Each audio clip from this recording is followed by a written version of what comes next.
हमारा देश भारत जो रहस्यों से भरा देश है। इस देश की सभ्यता जितनी पुरानी है, लगभग उतनी ही पुरानी यहाँ के मंदिर हैं। हजारों सालों से अपनी जगह पर खड़े मंदिर कई राज अपने अंदर छुपाए बैठे हैं। भारत में मौजूद कोई भी मंदिर ऐसा नहीं है जिससे जुड़ा कोई रहस्य वैज्ञानिकों या फिर आम आदमी की चर्चा का विषय ना हो।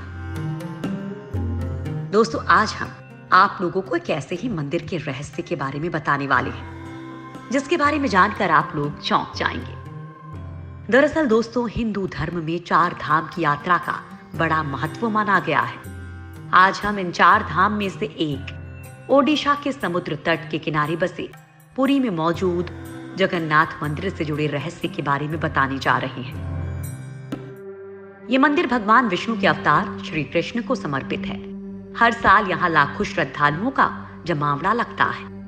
800 साल से भी ज्यादा पुराने इस पवित्र मंदिर के दर्शन करने के लिए देश विदेश से लोग आते हैं। आज हम आपको इस मंदिर से जुड़े ऐसे रोचक रहस्यों की जानकारी देने जा रहे हैं जिनकी सच्चाई के बारे में आज तक पता नहीं चल पाया है। मंदिर में नहीं सुनाई देती समुद्र की आवाज। दोस्तों, कहने को तो ये मंदिर समुद्र के किनारे पर बसा है, लेकिन मंदिर के अंदर समुद्र की लहरों की आवाज किसी को भी सुनाई नहीं देती है, जबकि समुद्र पास में ही है। लेकिन आप जैसे ही मंदिर से एक कदम बाहर निकलेंगे, वैसे ही समुद्र के लहरों की आवाज आपको सुनाई देने लगती है। वाकई ये किसी आश्चर्य से कम नहीं है। दोस्तों, इस पवित्र मंदिर की हर जगह किसी ना किसी रहस्य से जुड़ी हुई है। मंदिर में कभी नहीं होती प्रसाद की कमी। मंदिर में प्रतिदिन चाहे कितने ही श्रद्धालु दर्शन के लिए आए, मगर प्रसाद की मात्रा कभी घटती नहीं है। हर समय पूरे साल के लिए भंडार भरा रहता है। ऐसी मान्यता है कि भगवान जगन्नाथ के प्रताप से यहाँ हजारों लोगों से लेकर लाख लोगों तक को प्रतिदिन भरपेट भोजन खिलाया जा सकता है, चाहे श्रद्धालुओं की संख्या में कितनी भी बढ़ोतरी क्यों ना हो जाए। मंदिर के अंदर पकाया जाने वाला प्रसाद कभी कम नहीं होता है। दोस्तों, इसके पीछे भी एक रहस्य है। दरअसल इस मंदिर की रसोई भी सबको हैरान कर देती है।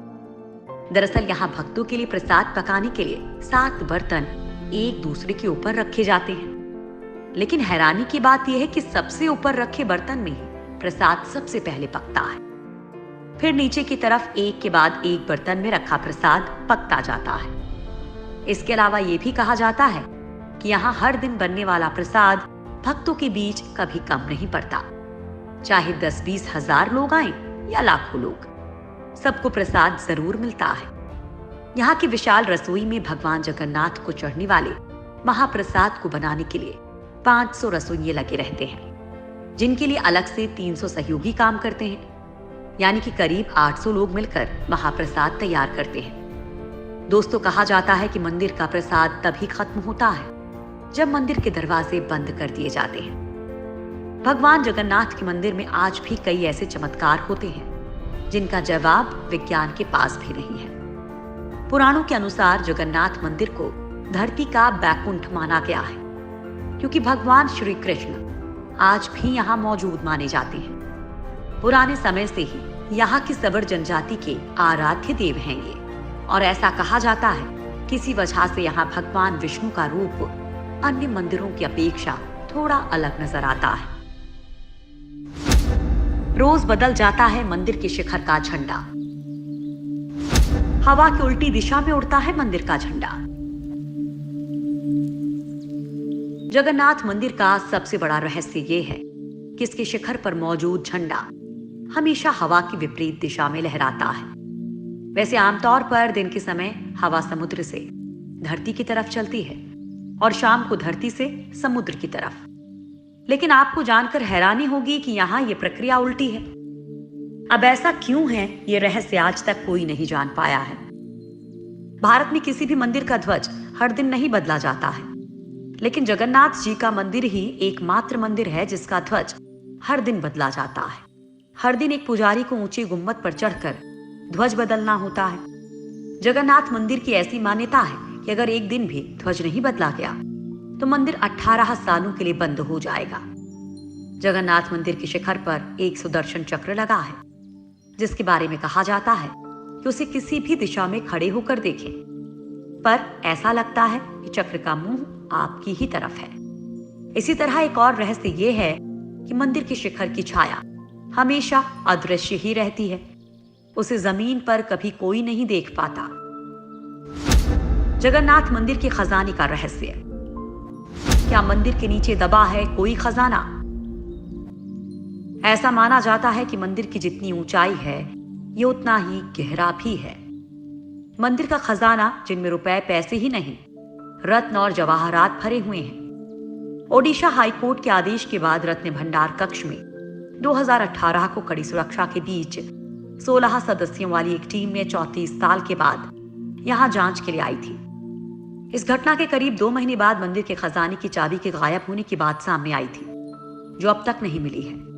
खजाना देखकर लौटी टीम ने रत्न भंडार के रक्षक लोकनाथ की मूर्ति के पास शपथ ली थी कि वे रत्न भंडार से जुड़ी कोई भी बात किसी को नहीं बताएंगे। उनका काम सिर्फ ढांचे की मजबूती और सुरक्षा का मुआयना करना था। इस दौरान उन्हें खजाने वाले संदूक और रत्नों को छूने की इजाजत नहीं थी।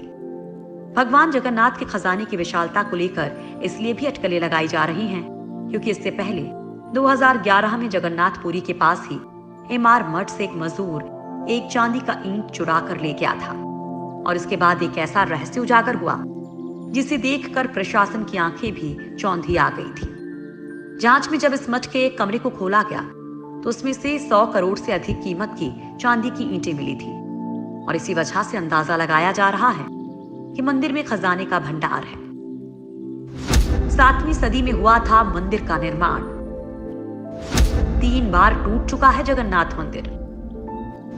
1174 ईस्वी में अनंग भीमदेव ने दोबारा बनवाया था मंदिर।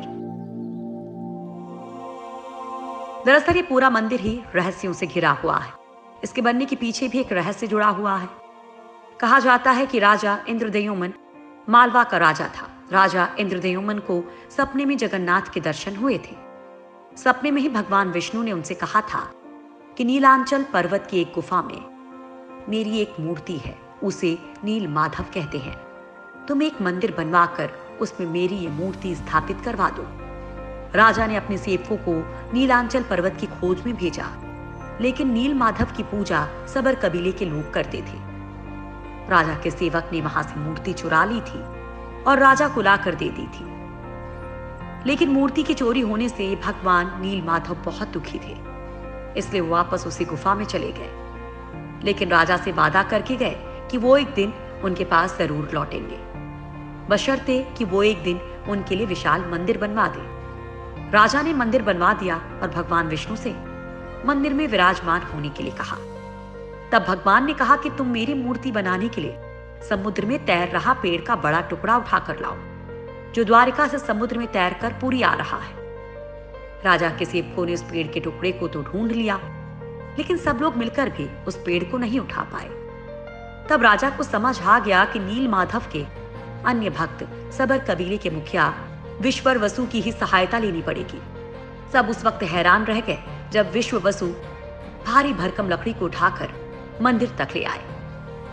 अब बारी थी लकड़ी से भगवान की मूर्ति गढ़ने की। राजा के कारीगरों ने लाखों कोशिश कर ली, लेकिन कोई भी लकड़ी में एक छेनी तक नहीं लगा सका। तब तीनों लोग के कुशल कारीगर भगवान विश्वकर्मा एक बूढ़े व्यक्ति का रूप धारण करके आए। उन्होंने राजा को कहा कि वे नील माधव की मूर्ति बना सकते हैं, लेकिन साथ ही उन्होंने अपनी शर्त भी रखी कि वे 21 दिन में मूर्ति बनाएंगे और अकेले में बनाएंगे। उनकी शर्त मान ली गई, लेकिन एक दिन राजा इंद्रद्युम्न की रानी खुद को रोक नहीं पाई और रानी के कहने पर राजा ने कमरे का दरवाजा खोलने का आदेश दिया। जैसे ही कमरा खोला गया तो बूढ़ा व्यक्ति गायब था और उसमें 3 अधूरी मूर्तियां पड़ी मिली। भगवान नील माधव और उनके भाई के छोटे छोटे हाथ बने थे, लेकिन उनकी टांगे नहीं, जबकि सुभद्रा के हाथ पांव बनाए ही नहीं गए थे। राजा ने इसे भगवान की इच्छा मानकर इन्हीं अधूरी मूर्तियों को स्थापित कर दिया। तब से लेकर आज तक तीनों भाई बहन इसी रूप में मंदिर में विराजमान हैं।